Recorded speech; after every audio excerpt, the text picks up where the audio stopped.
Iglesia Bíblica Koinonía.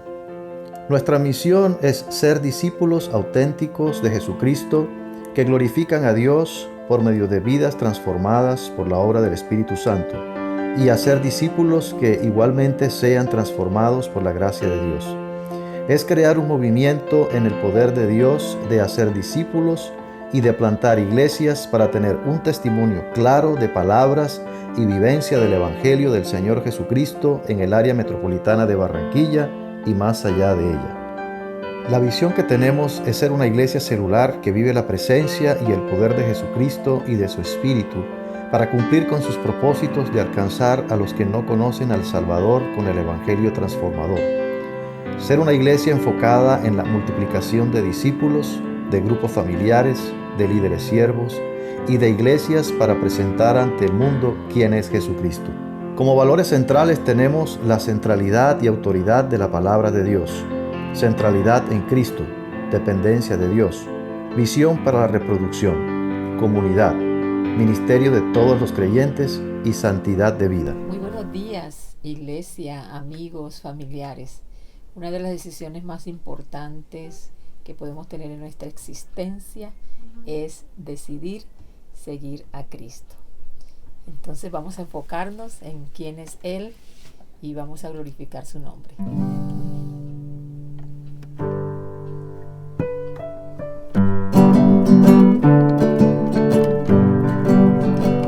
He decidido seguir a Cristo. He decidido seguir a Cristo. He decidido seguir a Cristo. No regresar, no regresar. La cruz delante, el mundo atrás. La cruz delante, el mundo atrás. La cruz delante, el mundo atrás. Sin retornar, sin retornar. Y aunque nadie me acompañe, y aunque nadie me acompañe, y aunque nadie me acompañe, te seguiré, te seguiré. Y gloria, gloria, oh aleluya. Y gloria, gloria, oh aleluya. Y gloria, gloria, oh aleluya.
mi gratitud, te exaltaré con mi vida, con mi mente, con mi alma y corazón, con todas mis fuerzas, te alabaré,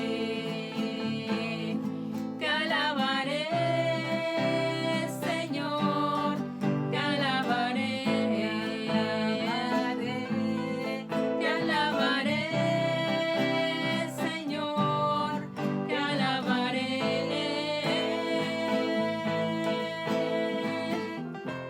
Nada ni nadie entre tú y yo, con todas mis fuerzas, te alabaré, Señor, te alabaré, Señor, te alabaré,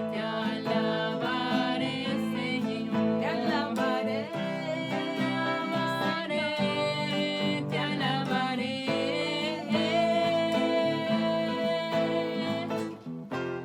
Nada ni nadie entre tú y yo, hoy y siempre, te alabaré, Señor, te alabaré, Señor, te alabaré.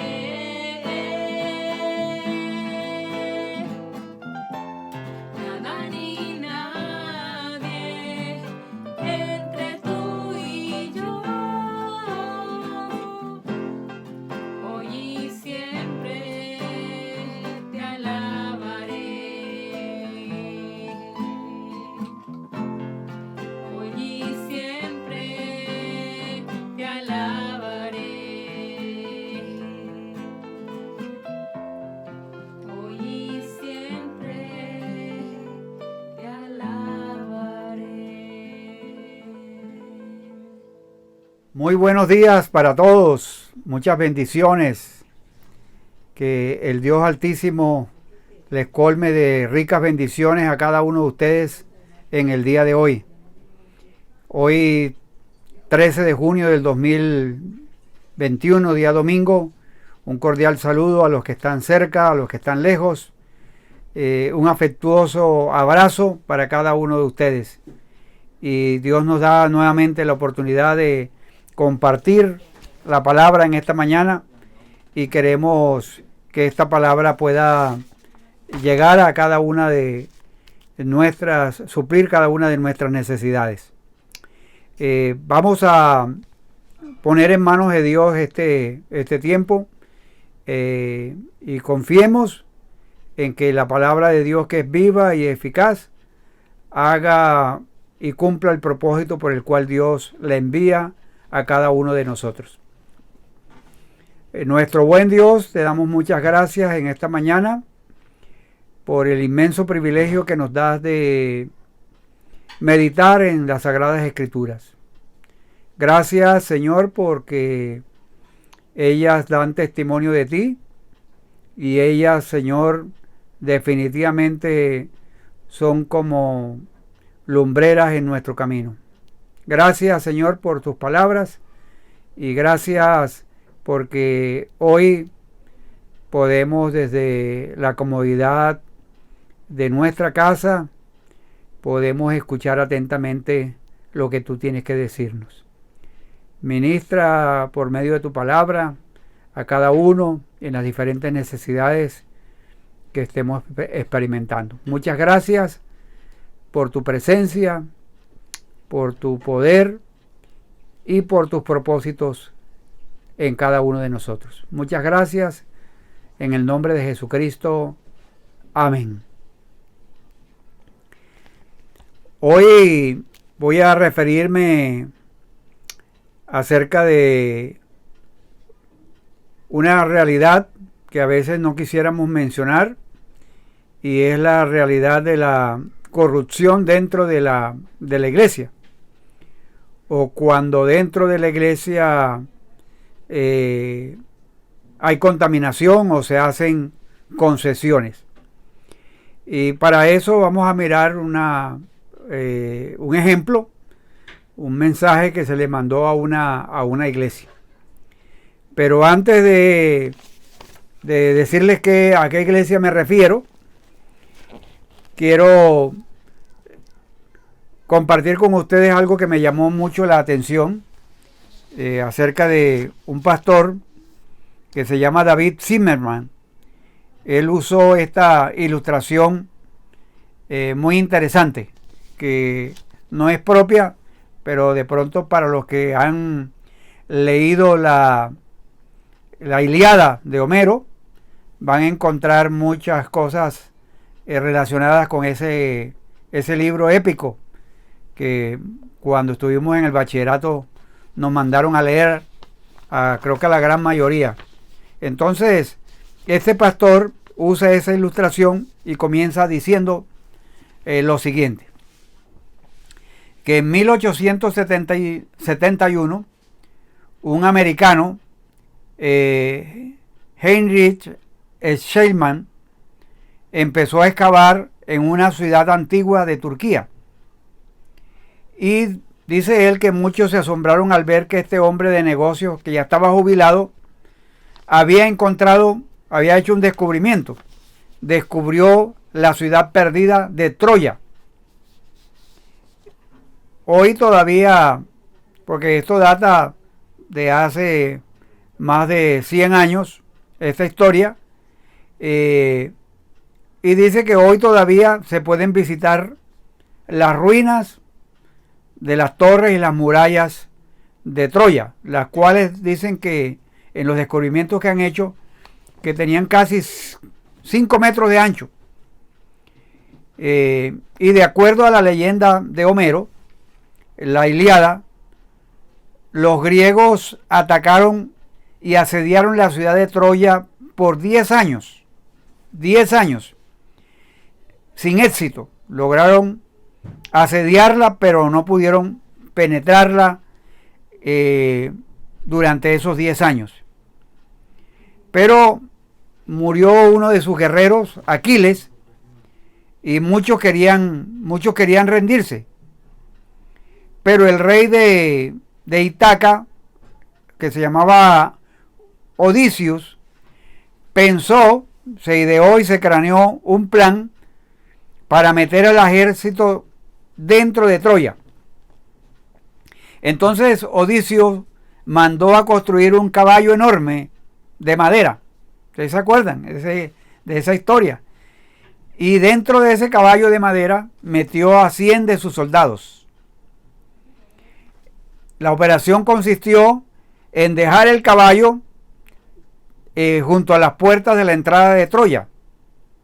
El resto de sus ejércitos, el ejército de Grecia, se subió en los barcos y aparentemente salieron para su tierra. O sea, dando la sensación y mandando como un mensaje de que después de 10 años no hemos dado para entrar, así que estamos cansados y nos vamos. Eso pensaron también los que estaban adentro, los troyanos. Pensaron que los griegos se habían rendido y que le habían dejado ese caballo de madera, ese enorme caballo de madera, como un obsequio o una ofrenda a una de sus diosas. Entonces los troyanos vinieron y metieron ese caballo a la ciudad. Esa noche, mientras los troyanos estaban durmiendo, los que se habían ido aparentemente en los barcos, regresaron. Mientras tanto también los soldados dentro del caballo de madera salieron y abrieron las puertas de la ciudad. El ejército griego entró cuidadosamente y prendió fuego a toda la ciudad. Cuando los troyanos despertaron y trataron de salir de la ciudad, se encontraron con las espadas de los griegos. Esa es una historia épica que encontramos en la Ilíada de Homero. Esta historia del caballo troyano y la caída de Troya representa hoy en día, es muy común hablar de la caída de cualquier cosa, de cualquier institución, de cualquier organización, de cualquier sistema, cuando las cosas comienzan desde adentro. O sea, la historia del caballo troyano. Y aún eso nosotros lo vemos en la informática, en el mundo de las computadoras. Hay un virus que se llama el troyano o el caballo de Troya. Y de la misma forma que el antiguo caballo de Troya se escondía en el interior, en algo que los troyanos desconocían y que tenía una función diferente a lo que ellos pensaban. En la historia épica, ellos pensaban que el caballo de Troya era un regalo que les habían dado para guardarlo y tenerlo y ofrecerlo a una diosa. Pero la intención de los griegos era otra. Realizar una función, o sea, en las computadoras el virus ejecuta una función y aparentemente es útil para el que lo ejecuta, pero aparte de esa función hay una función también dañina, de dañar, de corromper, de destruir. Y esto es lo que pasa en esta iglesia a la cual me voy a referir, a la cual escribió el apóstol Juan. El apóstol Juan escribió 7 cartas. Y a esta iglesia, que en el libro de Apocalipsis se llama la iglesia de Pérgamo, le pasó lo del caballo de Troya. Vamos a leer en Apocalipsis capítulo 2, versículos 12 en adelante. Capítulo 12, versículos 12, capítulo 2, versículos 12 al 17. El que tiene oído, oiga lo que el Señor nos quiere decir. Y escribe al ángel de la iglesia en Pérgamo, el que tiene la espada aguda de 2 filos, dice esto: yo conozco tus obras y dónde moras, donde está el trono de Satanás, pero retienes mi nombre y no has negado mi fe, ni aun en los días en que Antipas, mi testigo fiel, fue muerto entre vosotros, donde mora Satanás. Pero tengo unas pocas cosas contra ti, que tienes ahí a los que retienen la doctrina de Balaán, que enseñaba a Balac a poner tropiezo ante los hijos de Israel, a comer cosas sacrificadas a los ídolos y a cometer fornicación. Y también tienes ahí, a los que retienen la doctrina de los nicolaitas, los cuales yo aborrezco, dice el Señor. Por tanto, arrepiéntete, pues si no, vendré a ti pronto y pelearé contra ellos con la espada de mi boca. El que tiene oído, oiga lo que el Espíritu dice a las iglesias. Al que venciere, daré a comer del maná escondido, y le daré una piedrecita blanca, y en la piedrecita escrito un nombre nuevo, el cual ninguno conoce sino aquel que lo recibe. Entonces miren esta iglesia, la iglesia de Pérgamo. Por lo general, estos mensajes que le manda Dios, estas cartas de amor y amonestación que manda Dios a estas 7 iglesias de Asia Menor, a través de Juan, cuando está preso allí en la isla de Patmos, tienen por lo menos 6 características. Una era el nombre de la iglesia, o sea, se determinaba en cada una de ellas el nombre de la iglesia, una descripción del que está hablando, o sea, del Señor Jesucristo. Hay también, en tercer lugar, una felicitación. También hay una denuncia de faltas, si las hay, porque hay una de las 7 que no se le menciona ninguna falta. Pero también se le menciona, en quinto lugar, advertencias. O sea, hay algunas advertencias allí. Y también hay un juicio o promesa. Juicio o promesas. Entonces, allí en este pasaje que nos ocupa, encontramos la manera en la cual cómo se describe el Señor Jesucristo allí en el versículo 12. Ahora, antes de seguir adelante, quiero hacer un contraste o que vamos a ver próximamente en esta enseñanza y la próxima, que la iglesia de Esmirna, donde Satanás trata de destruir esa iglesia por la persecución desde afuera. Y aquí esta situación de Pérgamo es tratando de colapsar a la iglesia de Pérgamo, pero desde adentro, o sea, la corrupción desde adentro. Entonces, el caso de Esmirna es el ataque, la persecución desde afuera, pero aquí vemos el ataque desde adentro. Y eso siempre funciona, ¿no? O sea, cuando hay ataque de afuera, cualquier iglesia inmediatamente se une, o cuando sucede también en algún país, cuando hay un ataque externo, hay la tendencia de la gente internamente unirse para enfrentar al enemigo externo. Pero cuando es interno, se crea la división, se crea la crisis, la dificultad, y hay la derrota. Entonces, allí en la iglesia de Pérgamo vamos a encontrar varios caballos troyanos. Lo que llamó el Señor Jesucristo la doctrina de Balaam y la doctrina de los Nicolaitas.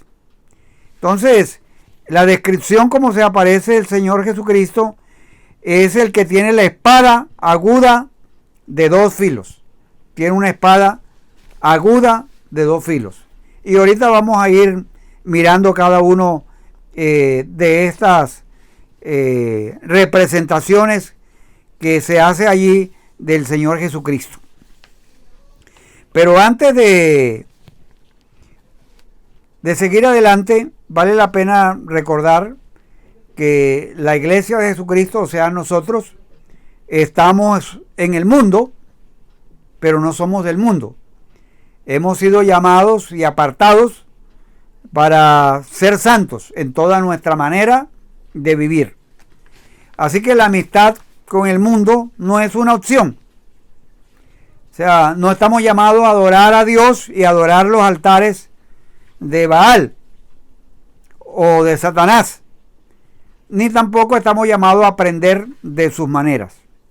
O sea, en otras palabras, el llamado de la iglesia es a no dejarse meter en el molde del mundo. Y esto es lo que está ocurriendo aquí en Pérgamo. Y muy a menudo está pasando hoy en día. La doctrina de Balaam y la doctrina de los Nicolaitas había permeado la iglesia y había dado lugar al enemigo para destruirla. Y eso pasa en nuestros tiempos. Para entender un poquito lo de Pérgamo, hay que ubicarnos en el contexto del pasaje, o la ciudad, o lo que algunos llaman el sentido de ver la condición histórica, geográfica, todo esa que tiene que ver con la región, con la ciudad.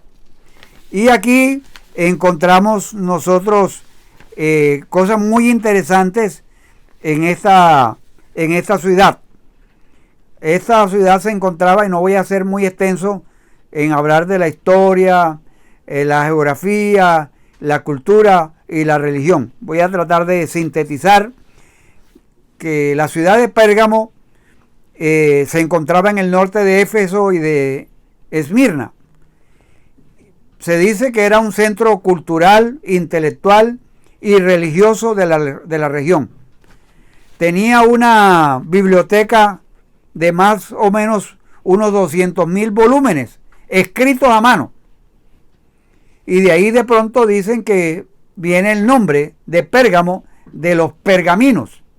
¿Se acuerda que una de las primeras hojas donde se escribían los primeros manuscritos venían de los pergaminos, de esa corteza, de esas hojas o esos tallos que estaban por allí cerca al río Nilo, y empezaron a utilizarlos como el papel hoy en día.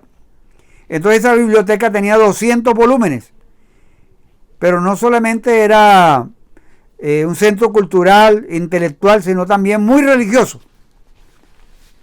Por ejemplo, en la ciudad habían 4 templos grandes. Uno para Atenea, que era la diosa de la sabiduría y el arte.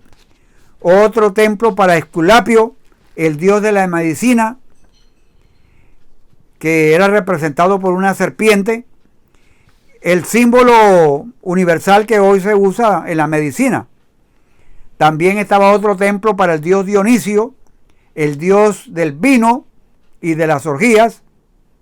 Y estaba el dios Zeus, otro templo, gobernador de los cielos, y que se consideraban, según la mitología griega, el padre de los dioses. Pero también había otro lugar principal donde adoraban a los emperadores. Y había una mezcla de religiosidad con libertinaje, prostitución, borrachera. Todos estos templos había una asociación a adorar a Dios, pero también la prostitución y la borrachera. Quizás por eso es que Juan dice que allí estaba Satanás, moraba Satanás, y era el trono de Satanás, porque había mucha promiscuidad, mucha borrachera, y todo en aras o en nombre de los dioses. Entonces, se repite en el versículo 13, trono de Satanás, y en el versículo 13 al final habla donde mora Satanás. No es que ahí Satanás tenía su residencia oficial, pero era para hablar de las implicaciones y lo complicado que era vivir allí en la ciudad de Pérgamo. Entonces, era, podríamos decir, el centro de operaciones de Satanás en ese momento. Pero hay algo interesante allí, que uno de sus dioses principales es Esculapio, que era representado por una serpiente. Y recuerdan que la serpiente, cuando la encontramos en el Génesis, cuando hace caer en tentación a Adán y a Eva, se presenta también como una serpiente. Entonces, aquí encontramos a una iglesia que está viviendo en un medio bastante hostil, bastante difícil vivir allí en Pérgamo.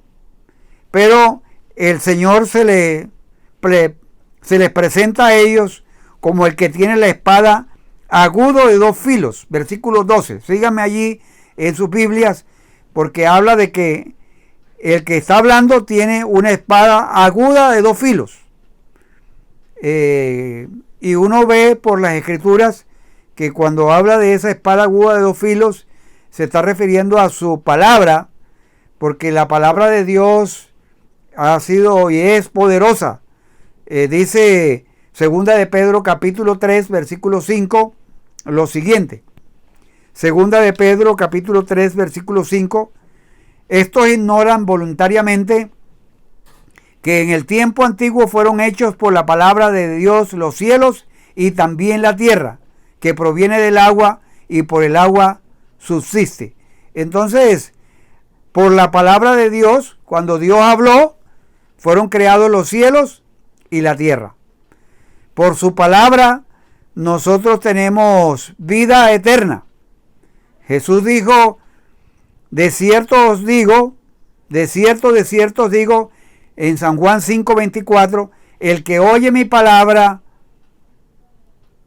y crea el que me envió tiene vida eterna y no vendrá condenación, mas ha pasado de muerte a vida.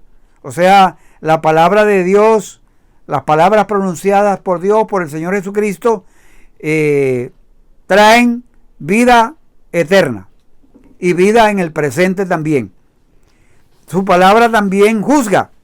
Uno encuentra que el Señor dijo, el que me rechaza y no recibe mis palabras, tiene quien le juzgue. La palabra que he hablado, ella le juzgará en el día postrero. Eso lo dice Juan 12:48 para los que están tomando nota. Juan 12:48. La palabra que he hablado, ella le juzgará en el día postrero. Entonces, por la palabra han sido creados los cielos, por la palabra tenemos vida, salvación y vida eterna. Por la palabra también vamos a recibir, muchos van a ser juzgados por esa palabra. Pero encontramos también un texto que siempre ha sido muy significativo cuando hablamos de la palabra de Dios, y es la descripción de la palabra de Dios que se hace en el libro de Hebreos, capítulo 4, versículo 12. Dice capítulo 4, versículo 12 del libro de Hebreos: porque la palabra de Dios es viva y eficaz y más cortante que toda espada de dos filos, y penetra hasta partir el alma y el espíritu, las coyunturas y los tuétanos, y discierne los pensamientos y las intenciones del corazón. Y el versículo 13: y no hay cosa creada que no sea manifiesta en su presencia, antes bien todas las cosas están desnudas y abiertas a los ojos de aquel a quien tenemos que dar cuenta. Entonces la palabra de Dios es viva, es eficaz, y no podemos escondernos nada de Dios ni de su palabra. Algún día tendremos que dar cuenta delante de Dios de lo que hemos hecho o no hecho, pero Él es un Dios justo, un juez justo. Y eso también, esos versículos nos muestran que Dios nos conoce íntimamente. Entonces, la palabra de Dios, como se describe aquí en el libro de Apocalipsis, se presenta a Jesucristo como el que tiene la espada aguda de dos filos.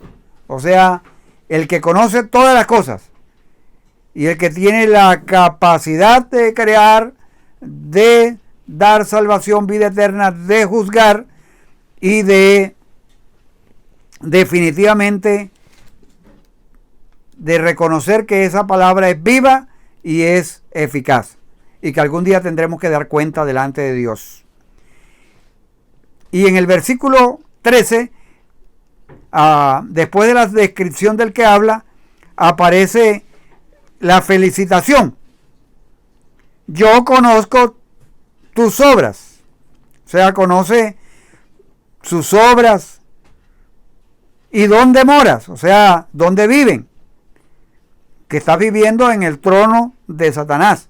O sea, Dios no es ajeno al lugar donde nosotros vivimos.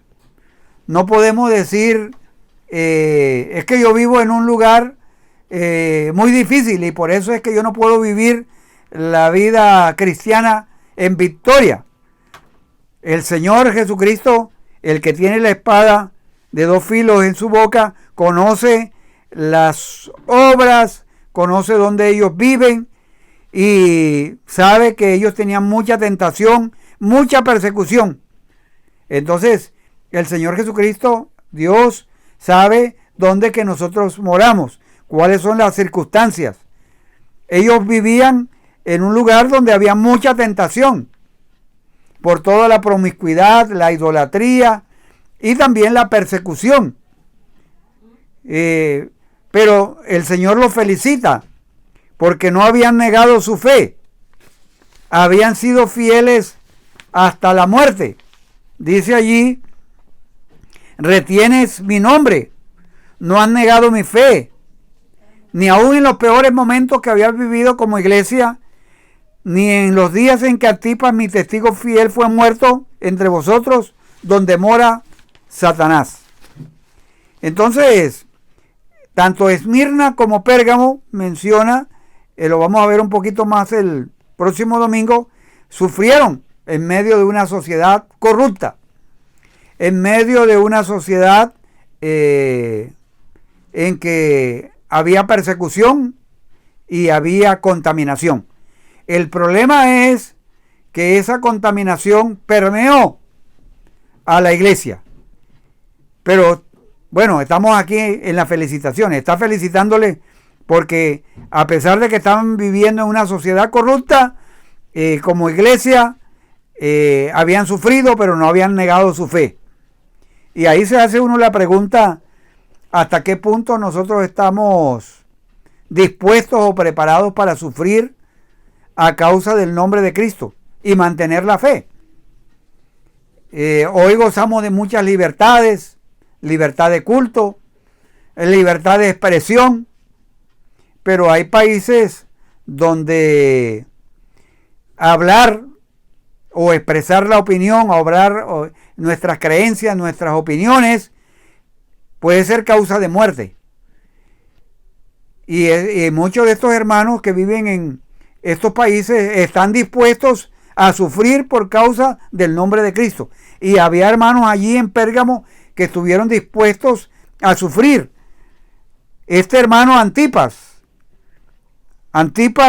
fue un testigo fiel y por causa de esa fidelidad a Dios y de su palabra fue muerto.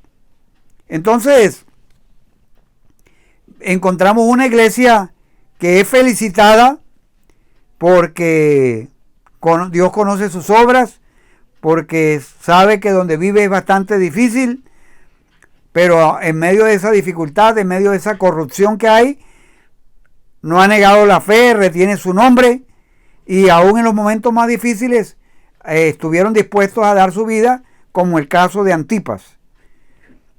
Y vuelve y repite, donde mora Satanás. Pero ahora viene en el versículo 14 la descripción de algunas cosas, y el autor lo llama pocas cosas contra ti. Voy a leer el versículo 14. Pero tengo unas pocas cosas contra ti, que tienes ahí a los que retienen la doctrina de Balaán, y explica en qué consistía esa doctrina, que enseñaba a Balac a poner tropiezo ante los hijos de Israel, a comer de cosas sacrificadas a los ídolos y a cometer fornicación. Entonces miren, enseñaba a Balac, o sea, la contaminación estuvo en comer de cosas sacrificadas a los ídolos y cometer fornicación. O sea, la doctrina de Balaam. Si usted quiere de pronto leer los capítulos 22, 23 y 24 del libro de Números. Voy a hacerle un breve resumen para que tenga más o menos la idea. La gente de Moab le tenía miedo al pueblo de Israel. Y Balac Balac era como el rey de los moabitas, mandó a llamar a Balaam, un profeta, para que maldijera al pueblo de Israel. Balaam buscó, según en la narración allí, a Dios para saber si debía ir con ellos. Dijo que no en la primera ocasión. En la segunda ocasión Balaam mandó otra vez, pero en esta ocasión Balaam le dijo que sí, pero que él iba a decir lo que Dios le dijera. Y Dios le recordó por medio de un ángel lo que tenía que hacer. Fue cuando una burra habló. O sea, que está allí ese episodio donde la burra le habló a Balaam. Y Dios le recordó por medio de un ángel lo que tenía que hacer. Entonces, los moabitas, a través de Balac, querían que Balaam maldijera al pueblo de Israel. Pero Balaam bendijo al pueblo de Israel 4 veces. Pero en medio de esa realidad de bendición también hubo una caída. En el capítulo 25, 1 al 3, que ese versículo sí lo voy a leer, número 25, 1 al 3, para tener el contexto. Números 25, del 1 al 3. Números 25, 1 al 3.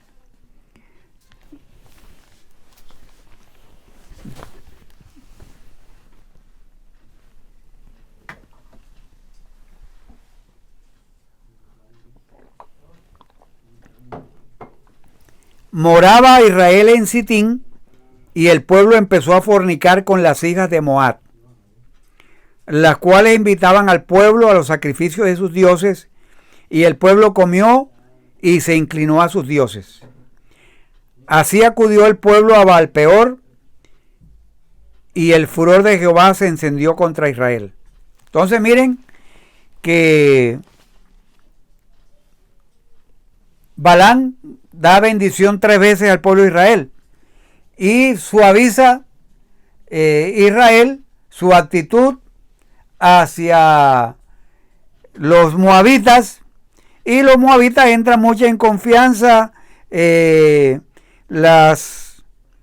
pueblo empezó a fornicar con las hijas de Moab e invitaron al pueblo a sus sacrificios a los dioses, y el pueblo se inclinó a sus dioses. O sea, ahí empezó ese es el caballo de Troya del pueblo de Israel.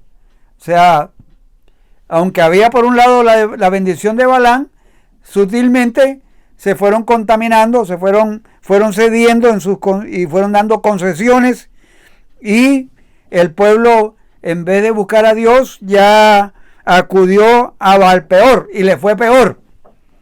Y el furor de Jehová se encendió contra Israel.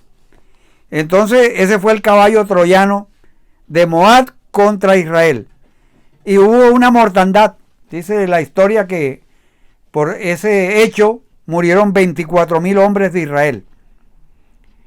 Entonces, parece que Balaam hubiese obedecido a Dios y había sido fiel a él, pero había enseñado a Balac, como algunos piensan que Balaam enseñó a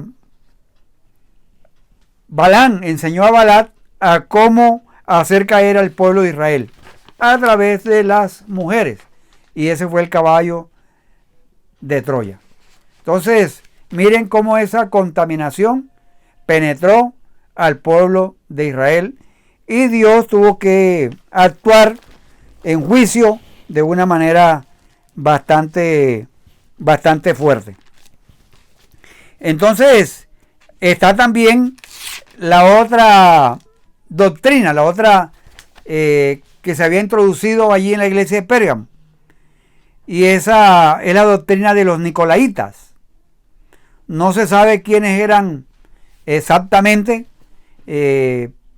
Algunos piensan que eran seguidores de un tal Nicolás, que su característica era la rebeldía, no someterse a las autoridades, pero no se sabe exactamente quiénes eran. Pero una cosa sí es segura, y lo que sí es seguro es que en el capítulo 2 de Apocalipsis, en el versículo 6 y el versículo 15, miren lo que Dios piensa. Capítulo 2, versículo 6, que era lo que estaba pasando en Éfeso. Pero tienes esto, que aborrece las obras de los nicolaitas, las cuales yo también aborrezco. Pérgamo toleraba y convivía con los nicolaitas ahí en el seno de la iglesia. Los de Éfeso los aborrecían, y Dios se identifica con los de Éfeso. Yo también los aborrezco. Y en el capítulo 2, versículo 15, también tienes a los que retienen la doctrina de los nicolaitas, la que yo aborrezco. De una cosa sí podemos estar seguros, que esa doctrina Dios la aborrecía. Y de hecho una iglesia como la iglesia de Éfeso la aborrecía. Y Dios manifiesta su opinión, como yo también la aborrezco.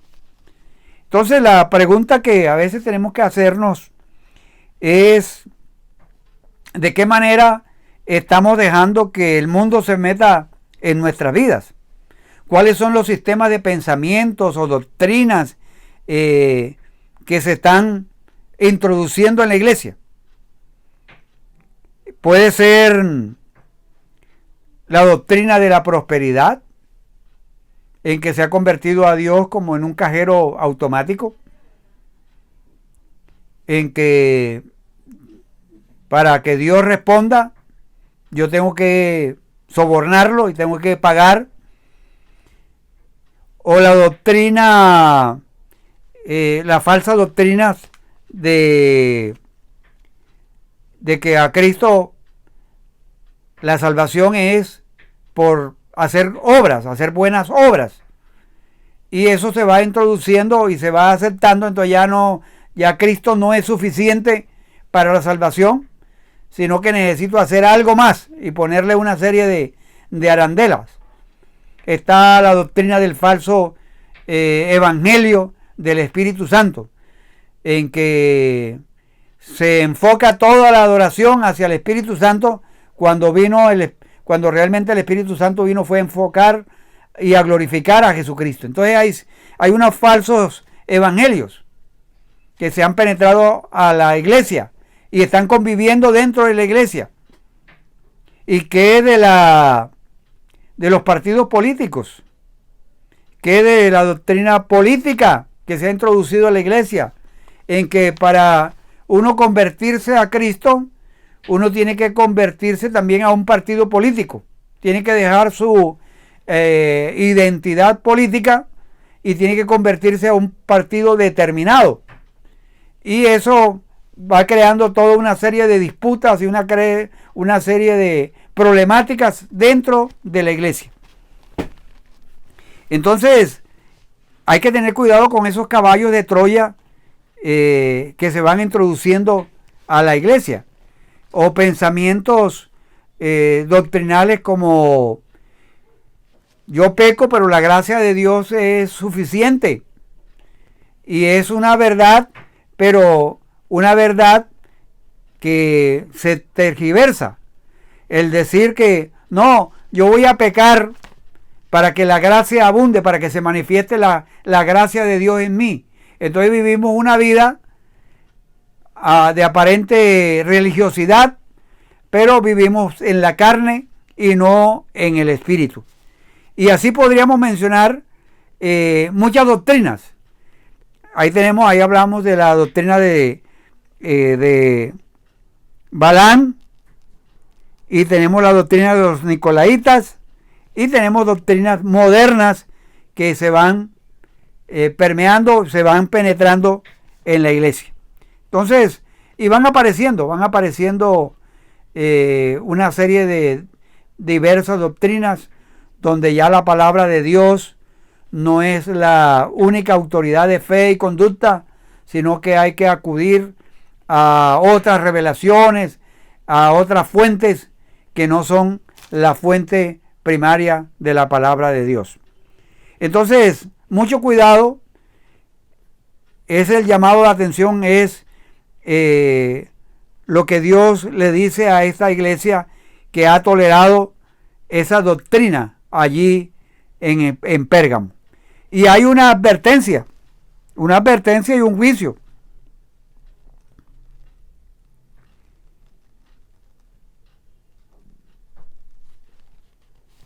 Está en el versículo 16. La advertencia que Dios hace allí a los hermanos de la iglesia en Pérgamo.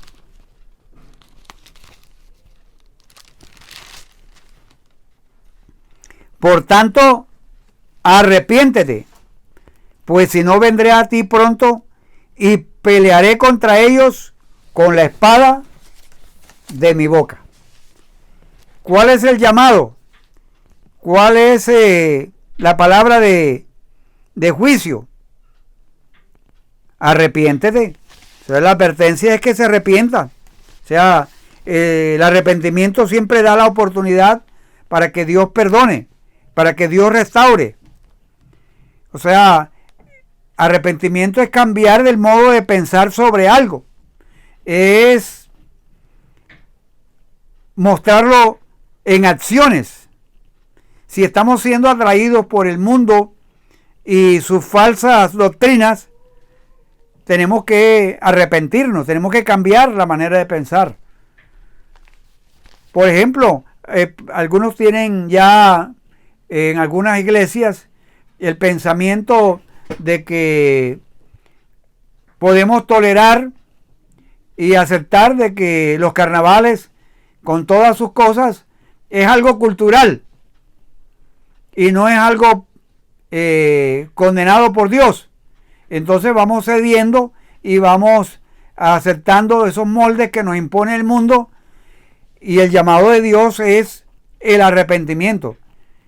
Arrepentirnos de las prácticas de Balaam, arrepentirnos de las prácticas nicolaitas, arrepentirnos de la doctrina de la prosperidad, arrepentirnos de los falsos evangelios donde Cristo no es suficiente, arrepentirnos de la politiquería que se ha metido a la iglesia. Ese es el llamado a arrepentirnos. Es el arrepentimiento que nos lleva a cambiar, a hacer cambios de 180 grados. Hay algunos que dicen, no, yo voy a hacer un cambio de 360 grados. Eso dan la vuelta completa y quedan en lo mismo. El llamado es a cambiar. El llamado es que si no cambiamos, vendré a vosotros. Ahí dice claramente el versículo. Dice, si no se arrepienten, vendré a ti pronto y pelearé contra ellos con la espada de mi boca. O sea, la espada de Dios, que puede ser juicio para determinada iglesia, para determinado individuo, para determinada familia. Pelearé contra ellos. Y este juicio es por la palabra de Dios. Y la única manera de dejar los engaños y la mentira es a través de la palabra de Dios. Porque es la verdad, dijo Jesús en Juan 8:32. Y conoceréis la verdad y la verdad os hará libres. Es por la palabra de Dios que podemos enfrentar toda mentira, todo engaño. Y para poder agradar a Dios hay que apropiarnos de las provisiones que Dios ha hecho para poder vivir en esta vida, para poder contrarrestar todos los pensamientos, para poder renovar nuestra manera de pensar y actuar frente a todas las cosas que pueden estar penetrando la iglesia, que pueden estar contaminando los caballos de Troya. Entonces, quizás usted puede pensar allí, esta lista que yo he dado no es una lista exhaustiva, pero usted puede pensar qué cosas o qué estilo de pensamientos estoy adoptando como si fuesen en verdad, pero son pensamientos humanos, son pensamientos del mundo, y que van minando y van llevando a la iglesia a un desenfoque total. Hay muchos pensamientos en los cuales tiene que ver relacionados con nuestra vida sexual, tiene que ver con el matrimonio, que tiene que ver con las relaciones de trabajo, con el manejo de la riqueza. Son conceptos a veces que se pueden ir, que tienen su perspectiva bíblica, pero que podemos ir adaptándolos al mundo, y es el mundo que impera dentro de la iglesia, aún en la forma de administrar la iglesia. A veces ese tipo de pensamientos, el de organizar la iglesia, el de manejarla con unos criterios solamente empresariales y no con unos principios bíblicos. Y eso es muy peligroso cuando se tiene en cuenta solo lo administrativo como una ciencia muy buena, pero que son aplicados para una empresa, pero que no totalmente para la iglesia, que la iglesia es un organismo vivo diferente a una empresa. Entonces, hay cosas que hay que tenerlas en cuenta, pero hay otras cosas que se apartan de los principios de la palabra de Dios. Dejemos por un lado allí las advertencias y juicios que son bastante fuertes, son bastante fuertes, porque es el Señor Jesucristo que va a pelear contra ellos. Y van a pelear con la espada de su boca, que es la palabra de Dios. Mis amados hermanos, es cosa tremenda cuando nosotros no actuamos, cuando nosotros no nos arrepentimos, cuando nosotros no nos ponemos en la misma página de Dios con su palabra. Si no hay arrepentimiento, hay juicio por parte de Dios. Y el pueblo de Israel lo experimentó allí cuando se siguieron a Baal-peor. Le fue peor a ellos, porque el juicio de Dios vino y fueron 24,000 muertos. Pasemos a algo también, algo más agradable. Es que cuando uno vence, hay promesas. Y aquí están las promesas que Dios da a las iglesias. Al que venciere. Pérgamo, si tú vences, si tú te arrepientes y sacas de tu seno la doctrina de Balaam, la doctrina de los Nicolaitas, entonces yo te daré a comer del maná escondido, te daré una piedrecita blanca, y en la piedrecita blanca escrito un nombre nuevo, el cual ninguno conoce, sino aquel que lo recibe. Entonces son promesas, pero note que son promesas para el que venciere. No son promesas para aquellos que toleran el pecado en sus vidas. No son promesas para aquellos que se dejan contaminar por el mundo. Son promesas para los que vencen. Y ese vencer está relacionado con arrepentimiento. Está relacionado con un cambio de actitud. El vivir de acuerdo a los principios de la palabra de Dios. O sea, el vencedor es aquel que se arrepiente y pone por la fe, pone la confianza en fe en Dios. Y esos son bendiciones o son promesas de vida abundante en este mundo y vida eterna después. Son promesas que vienen aquí específicamente a la iglesia de Pérgamo. Le da 3 símbolos. Símbolos que, dicho sea de paso, son difíciles a veces de interpretar. Pero hay un comentarista que me llamó la atención, que hace el siguiente comentario de esos 3 símbolos, donde dice que daré a comer del maná escondido. Él dice que ese maná escondido es una alusión al maná que estaba en el arca del pacto y que se registra en Éxodo 16, 33 y 34. Si quiere anotarlo, Éxodo 16, 33 y 34, y que hace una referencia el autor de Hebreos 9:4. Ese maná escondido en el arca del pacto le recordaba al pueblo de Israel que Dios había cuidado de ellos durante su tiempo en el desierto. O sea, que Dios había sido su proveedor. Entonces, el maná espiritual, según este expositor bíblico del comentario, él dice que es el hecho de que Dios nos sostiene y nos cuida durante nuestra batalla en este mundo. O sea que Dios es nuestro sustentador, nuestro proveedor.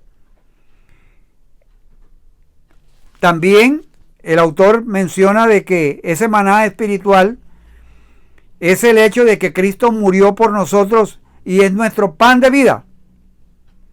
El que come de él, o sea, el que pone su fe, el que se arrepiente, pone su fe en él, no morirá espiritualmente, sino que tendrá vida en este tiempo y en el futuro la vida eterna. Según San Juan, capítulo 6, versículos 47 al 58, donde se habla de Jesús como el pan de vida.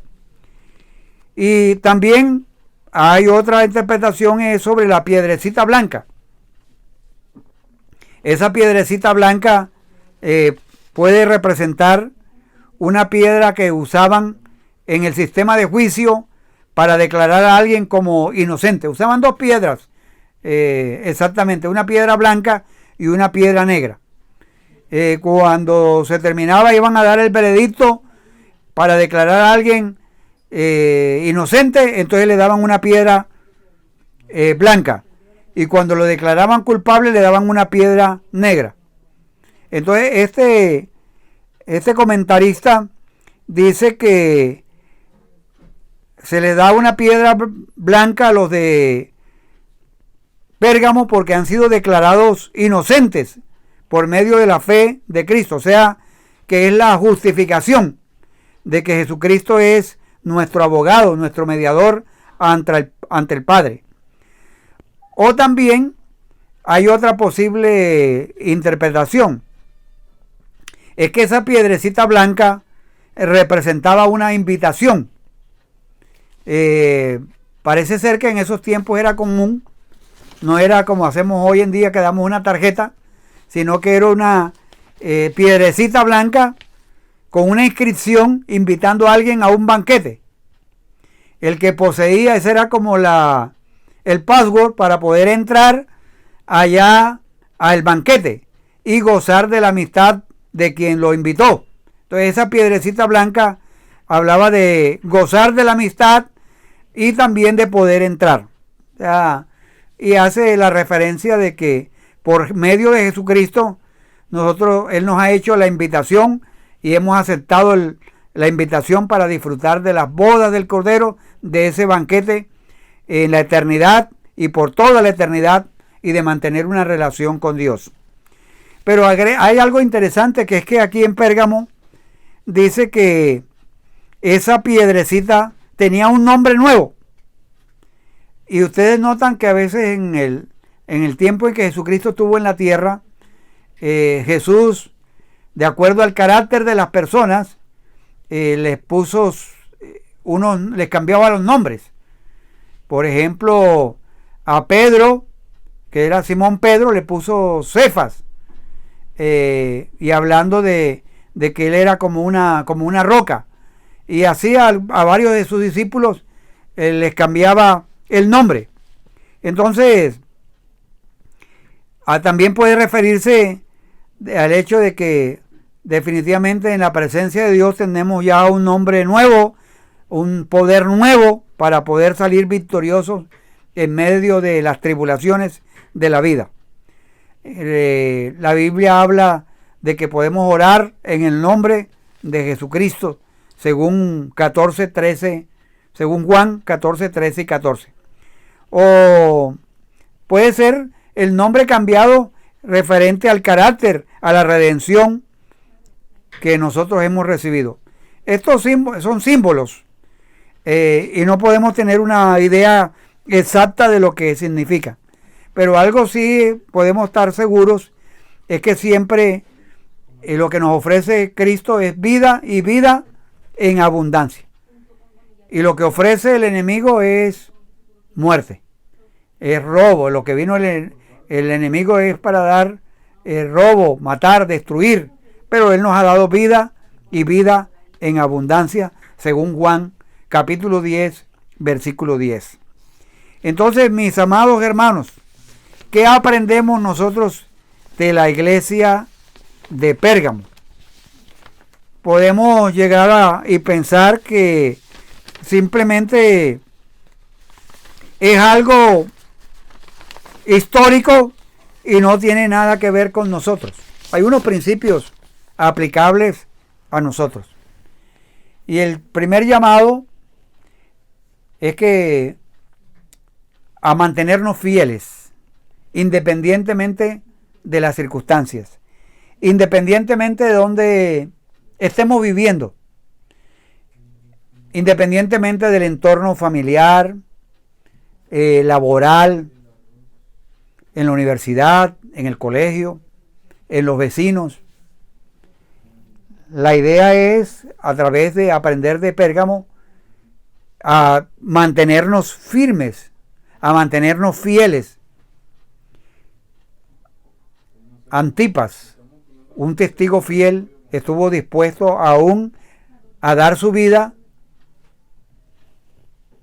por mantenerse fieles. A veces, en medio de situaciones, en la empresa, por ejemplo, podemos hacer concesiones. Si están haciendo corrupción, podemos hacer nosotros participar de esa corrupción y no ser firmes en ser veraces y en ser fieles a Dios. Entonces, un llamado a mantenernos fieles y firmes, independientemente del ambiente en que estemos. Y Dios nos va a respaldar. Dios va a estar con nosotros. Así sea al costo que le tocó pagar Antipas. Y un costo para nosotros puede ser el bullying dentro de la empresa o dentro de la universidad, dentro del colegio, dentro del vecindario. O puede ser la pérdida de amigos. O puede ser también la pérdida del empleo. ¿Hasta qué punto estamos dispuestos a ser fieles y no a hacer concesiones? El llamado para nosotros como iglesia, como familias, es a mantenernos firmes. Y el llamado es a no dejar que el mundo meta su caballo troyano en nuestras vidas. Porque cuando dejamos que el mundo penetre, vamos a tener problemas y dificultades muy tremendas. Miren lo que dijo Santiago. El libro de Santiago, capítulo 4, versículos 4 en adelante. Cuando dejamos que el mundo penetre, cuando dejamos que esos caballos troyanos entren, oh almas adúlteras, ¿no sabéis que la amistad del mundo es enemistad contra Dios? Cualquiera pues que quiere ser amigo del mundo se constituye enemigo de Dios. No podemos hacer concesiones.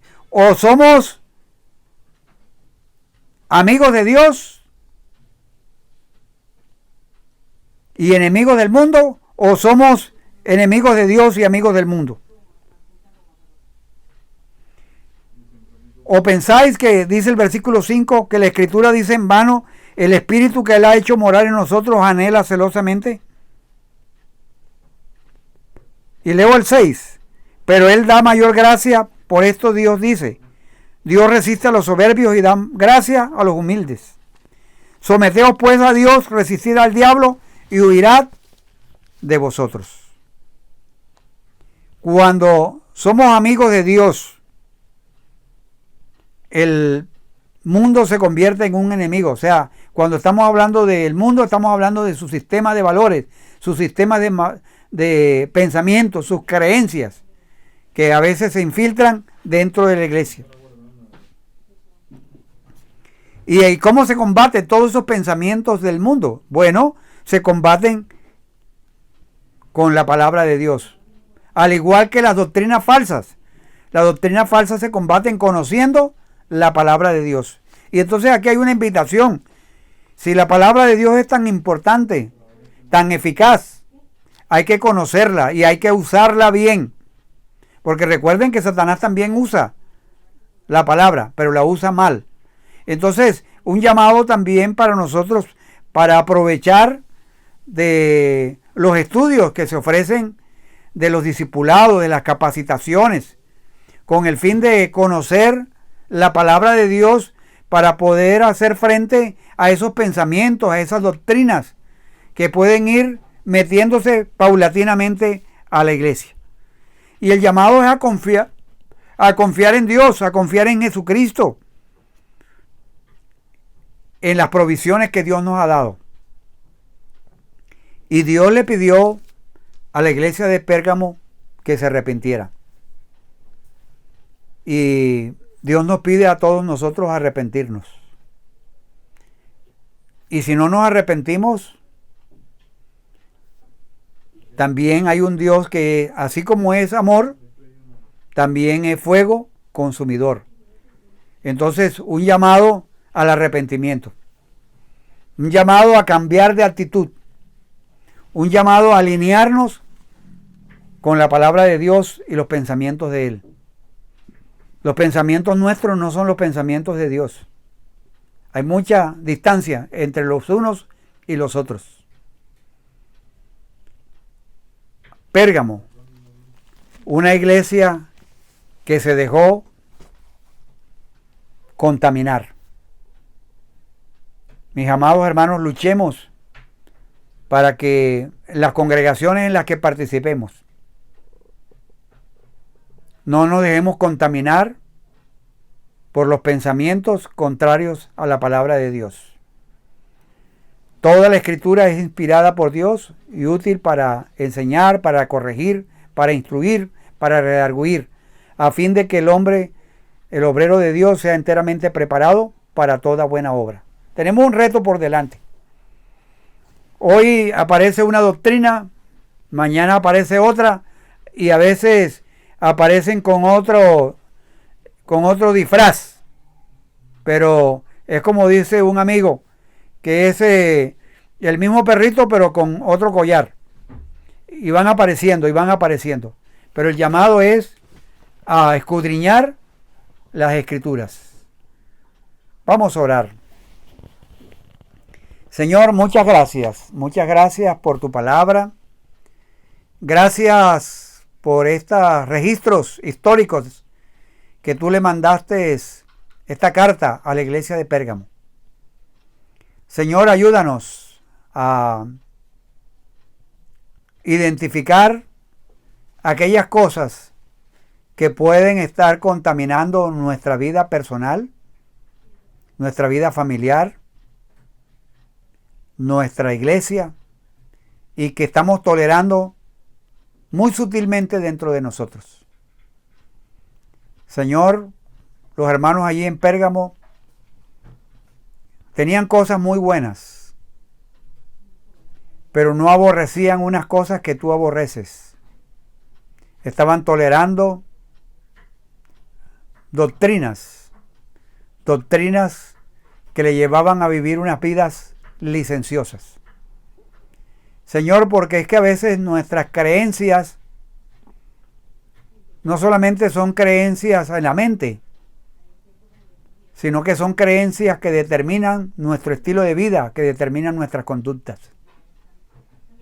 Señor, ayúdanos a que nuestro sistema de valores y creencias esté arraigado en la palabra de Dios.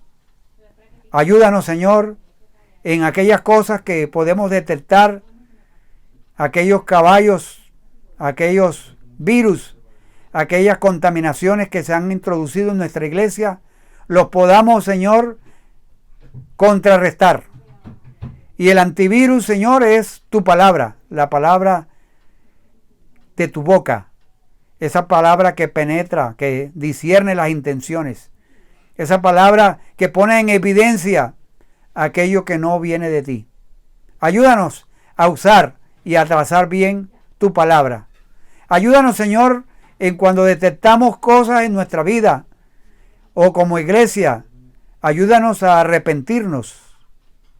Ayúdanos a hacer los cambios y los ajustes para alinearnos con tu palabra. Señor, no queremos caer bajo el juicio de tu palabra. Señor, gracias, porque así como diste también promesas a la iglesia de Pérgamo, también hay promesas para nosotros. Tú nos has dado promesas de vida eterna. Tú nos has dado promesas en las cuales son grandísimas y ciertísimas. Por eso te alabamos y te bendecimos. Gracias, Señor, porque tú nos has llamado a ser tus amigos y a ser enemigos del mundo con su sistema de pensamientos y creencias. Gracias, muchas gracias por la oportunidad de ser expuestos a tu palabra en esta mañana. En el nombre de Jesucristo, muchas gracias.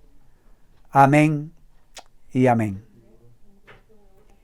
Que Dios nos bendiga ricamente y que Él nos ayude y que nosotros seamos proactivos en sacar esos caballos de Troya que se han introducido en nuestro medio.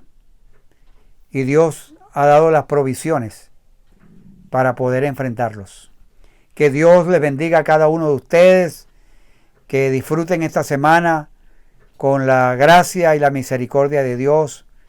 Y el Señor va marchando delante de nosotros y vamos a ir de su mano de victoria en victoria. Que Dios les guarde y nos vemos la próxima semana con la ayuda de Dios. Bendiciones. Señor mi Dios, al contemplar los cielos,